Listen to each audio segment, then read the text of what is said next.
Hey turn-based lovers, this is Leaf, back with you again with a new absolutely stunning anime, mecha, sandbox tactical RPG that's promising a lot of value for not just you, the turn-based lovers community, but also for every RPG gamer out there. The game we're checking out today is made by a development studio based in Italy, which is really close to home to the turn-based lovers channel, which, as some of you regular viewers might know, is also based in Italy. This is why we always try to jump into covering games such as these, but regardless of the game studio's proximity to this channel, it's just looking like a really good sandbox RPG. And the game in question and what we are going to be looking at today is none other than Nitro Gen Omega, made by the Italian game studio Destiny Bit. The animations alone already had me sold, but the game is also promising actual gameplay footage from the trailer, meaning everything you're seeing here is part of the actual gameplay. That, plus a fresh take on tactical turn-based battles, a fully sandbox open world that you can freely explore, fully procedural characters for an endless amount of variety,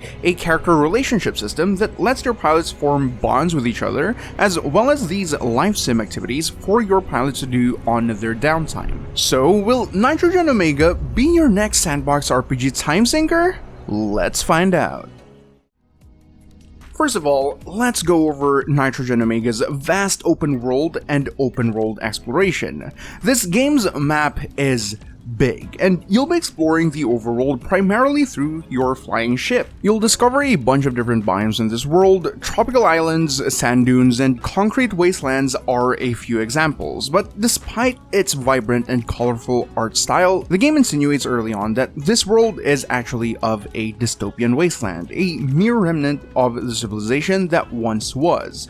Throughout the game, you'll encounter dialogue about how people are coping from living through the end of the world, and as I played more of the game, it started to really set in for me that this is indeed set in a dystopian world taken over by living machines. The remaining remnants of human civilization that hasn't succumbed to the machines all live in these tiny pocket settlements on top of these tower-like structures. These settlements act as a hub not only for the surviving humans in the game's world, but also for the player. What do I mean by that? A chunk of the game's progressions are tied to these hubs. Whenever you're out venturing into the overworld, especially when you're exploring new areas, you'll always be keeping a lookout for one of these settlements. And it's also not an optional thing that you can choose to ignore, because operating your ship costs fuel, and really the only way to refuel is by visiting one of these hubs. Refueling costs marbles, the main currency of this game, and you'll be using this currency to buy pretty much everything. Almost every settlement in the game will have a gas station for replenishing your ship's fuel so you can explore further into the overworld. There's also a fixer or a job board that acts as the quest giver, a general store where you can buy new mech parts and other items, the Fulls Inn where you can recruit new pilots, and a trauma center for whenever your pilots sustain injuries. The main gameplay loop of this game is to take jobs from the fixer to earn marbles, and then you'll be spending those marbles at the general store to buy new and more powerful parts for your mech, and then you move on to the next settlement to tackle harder quests and fight more challenging battles. All this while constantly refueling your ship as you move from point A to point B. Aside from these common establishments, some settlements can have additional specialized ones like the library, where it mainly sells books, and there's probably a bunch more out there, but I leave it to you to explore.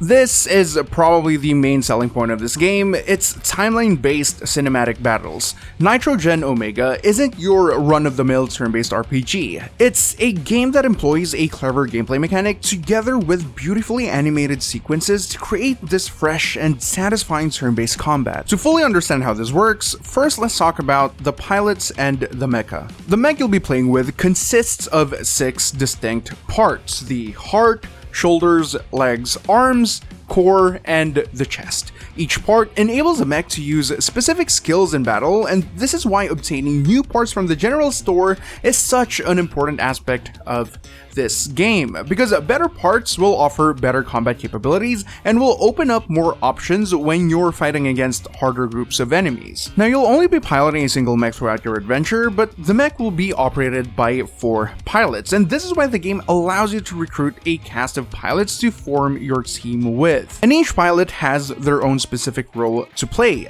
The driver is responsible for moving the mech around, and this involves performing melee attacks as well. The gunner operates the mech's firearms, allowing it to damage enemy machines from a distance. The engineer is responsible for regulating the mech's heat, making sure it doesn't explode from overheating, and the operator deploys utilities like smokes to avoid enemy fire. Getting new parts gives you more and better options when engaging enemy machines, and you'll start off fairly simple, a gun, some missiles, and just simple movement and melee, but you'll eventually reach the point where you start doing crazy stuff and combos with your mech.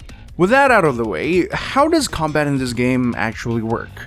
Well, combat has two phases: the planning phase and the resolution phase. The planning phase is the important part. This is where you'll be building a sequence of actions for your pilots. You are presented with a timeline consisting of 6 segments, and you'll be placing your actions here, and the sequence will be entirely up to you. But your actions aren't the only thing you need to take note of, because your enemies will also be adding their actions in this timeline. And for most of the battles that you'll fight, you'll basically be dancing to the tune of your enemies. And despite its combat being inherently turn-based, the battle system is actually more reactive compared to the usual turn-based or even tactics gameplay. You're going to have to use your brain and your reading comprehension in this game, because brute forcing, more often than not, leads to your complete and utter defeat. Ask me how I know. After you're done putting your actions into the timeline, it is now time for the resolution phase, and this is the fun part of combat. You don't really do anything here, but you get to watch how your timeline plays out. But what I really like about this game is that while the timeline suggests how the battle is supposed to turn out, and you may think you understand the timeline fully, you can still end up in situations that turn into learning experiences. There are also these moments where the pilots gain the initiative and act on their own outside of your original orders. So what I've been able to constantly observe with this is how sometimes my gunner would randomly block attacks, saving the mech from receiving damage. Sometimes pilots can also be pumped up, letting them perform an action twice, or when you're sustaining too much damage, they can also get injured and fall into despair. So aside from trying to stay alive in a fight, maintaining your pilots is also a huge part of the game. You'll probably start out with a handful of pilots, but at some point you're gonna need backups to let your injured pilots rest it out. This game definitely has a slight learning curve, especially to those who are unfamiliar with its design of combat, but this is by far one of the most satisfying turn-based combat mechanics out there.